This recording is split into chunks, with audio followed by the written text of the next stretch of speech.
Os fãs de Frozen foram simplesmente à loucura com o teaser que foi mostrado durante a D23. E o pouco que foi mostrado já deixou claro que Elsa e Anna vão enfrentar o seu maior desafio até agora. Mas, afinal de contas, quem é essa vilã que irá atrapalhar a vida das soberanas de Arendelle? Será que ela já apareceu em outros momentos da franquia e ninguém notou? Ou pior ainda, será que ela possui realmente laços de sangue com Elsa, como dizem algumas teorias? Entre as teorias sobre a verdadeira identidade da vilã de Frozen 3, com certeza a que mais tem ganhado força é a de que na verdade a personagem seria ninguém menos que uma Elsa de cabelos pretos. Mas como isso seria possível? Existem duas possibilidades para isso. A primeira, que é a que vamos explicar agora, seria a de que ela é na verdade uma irmã gêmea biológica da Elsa. E isso faz todo sentido, principalmente se olharmos bem para o caminhar da vilã, que se assemelha bastante com a forma como Elsa caminha durante as canções de Frozen. Isso significa que não existiriam duas princesas de Arendelle, mas na verdade 3. E como isso seria possível, você pode estar se perguntando. Para isso, podem ter acontecido inúmeras possibilidades que envolveriam desde um sequestro de uma das gêmeas logo após o nascimento por uma entidade maligna, até o fato de que os pais teriam recebido uma profecia de que a garota seria responsável pela destruição do reino de Arendelle, e por isso a enviaram para o reino distante de onde veio a rainha Rita, mãe do rei Agnar, para que ela fosse criada pelos seus parentes sem saber que era a filha dos reis de Arendelle. Mas, de alguma forma, em algum momento, ela descobriu toda a verdade e agora busca encontrar suas duas irmãs para descontar a raiva de ter sido enganada por tanto tempo. A segunda possibilidade que mencionamos agora há pouco, que poderia fazer com que a vilã do terceiro filme de Frozen tivesse a mesma fisionomia da Elsa, mas não fosse sua irmã de sangue, seria o simples fato de que ela é a própria Elsa. Confuso, né? Calma que a gente explica.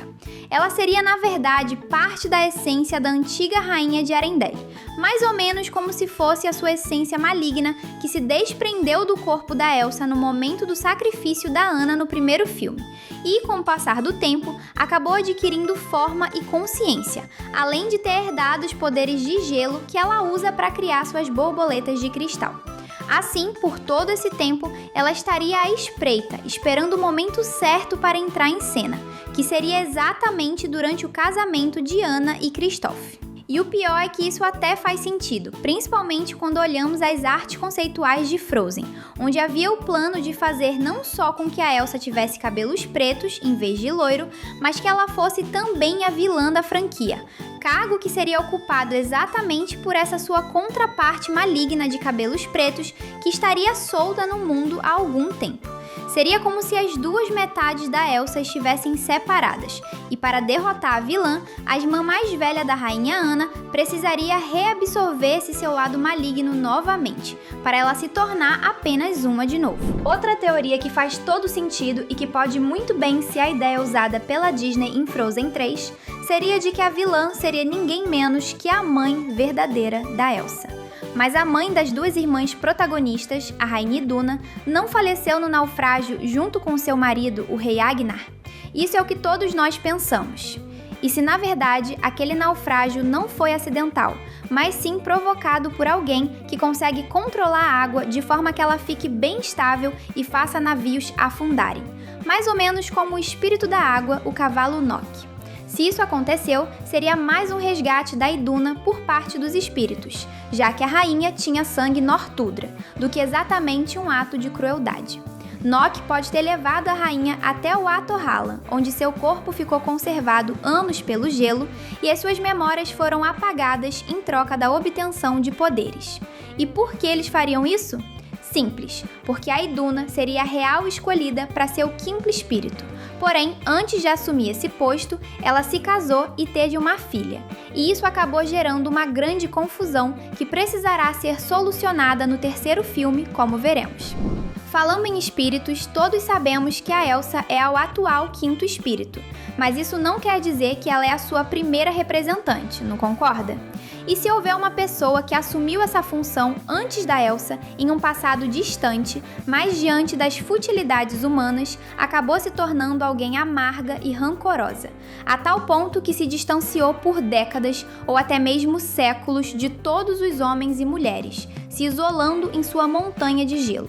Pelo menos era assim até que uma das suas borboletas de cristal lhe trouxe a notícia de que duas irmãs, em especial uma delas, estavam reinando em Arendelle e realizando feitos incríveis. Isso com certeza seria o suficiente para despertar sua curiosidade e levar esse antigo quinto espírito para o reino em busca de diversão e, é claro, por uma disputa entre ela e a Elsa para ver quem realmente ocupará a função de quinto espírito. Agora, se você chegou até aqui, com certeza algo nesse vídeo te prendeu até agora. Então, certamente, nós merecemos a sua inscrição. Agora vamos precisar aprofundar um pouco mais o nosso olhar e visitar o conto que inspirou a criação do universo de Frozen. Estamos falando da história chamada de A Rainha da Neve, escrita por Hans Christian Andersen, o mesmo escritor de A Pequena Sereia. Na história original, não existe um reino chamado Arendelle, e muito menos duas irmãs chamadas Anna e Elsa. Mas há uma personagem que pode muito bem ser a inspiração para a criação da nova vilã de Frozen 3. Estamos falando de ninguém menos do que a feiticeira de gelo, conhecida como a Rainha da Neve. Apesar dela ser a vilã do conto de fadas, a verdade é que ela não faz nada muito maligno de fato. Ela é basicamente a responsável por fazer as nevascas caírem e a neve permanecer intensa no inverno. Se a vilã for essa mesma Rainha da Neve do conto original, ela também poderia não ser necessariamente maligna, mas ainda assim representaria uma força imparável do frio e veria em Elsa uma rival com que ela poderia travar algum tipo de disputa pela posição de representante oficial do frio nas Terras do Norte, onde o reino de Arendelle e outros reinos ficam. Mas e se as coisas forem ainda piores do que uma feiticeira do inverno que estivesse à porta do reino da Ana? E se na realidade a vilã não for sequer humana? E se na verdade ela for uma divindade do gelo personificada?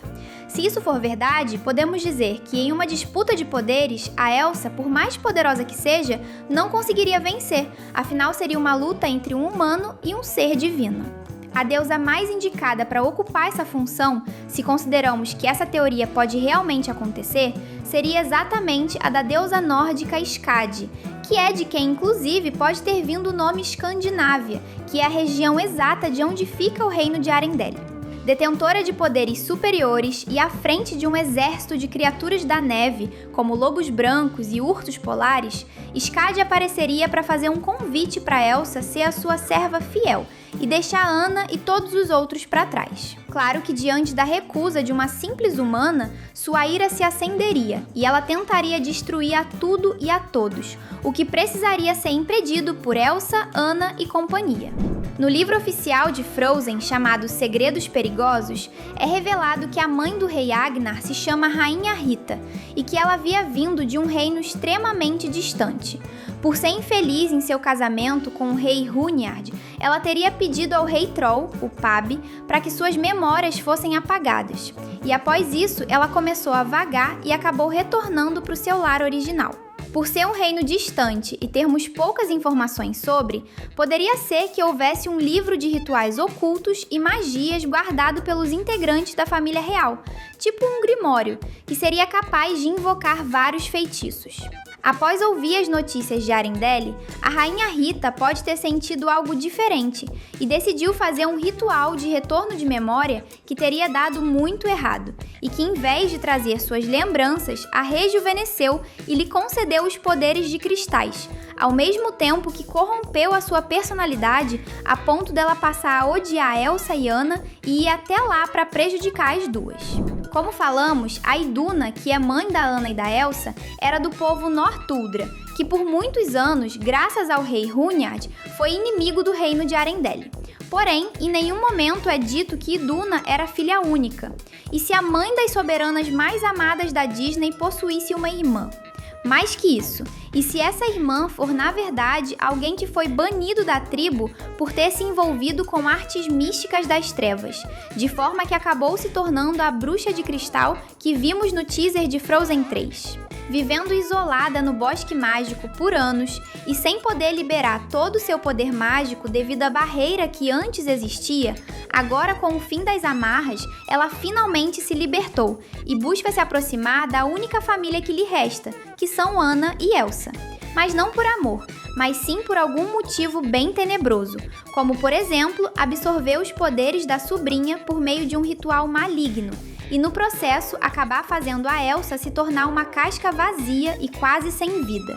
O que, é claro, a Anna não vai deixar barato e vai passar o filme completo tentando derrotar a maligna bruxa, que na verdade é a sua tia biológica. Nossa lista acabou, mas você não precisa ir embora. A gente separou 2 vídeos aqui do lado para você continuar se divertindo. Escolhe um deles e bora pro próximo.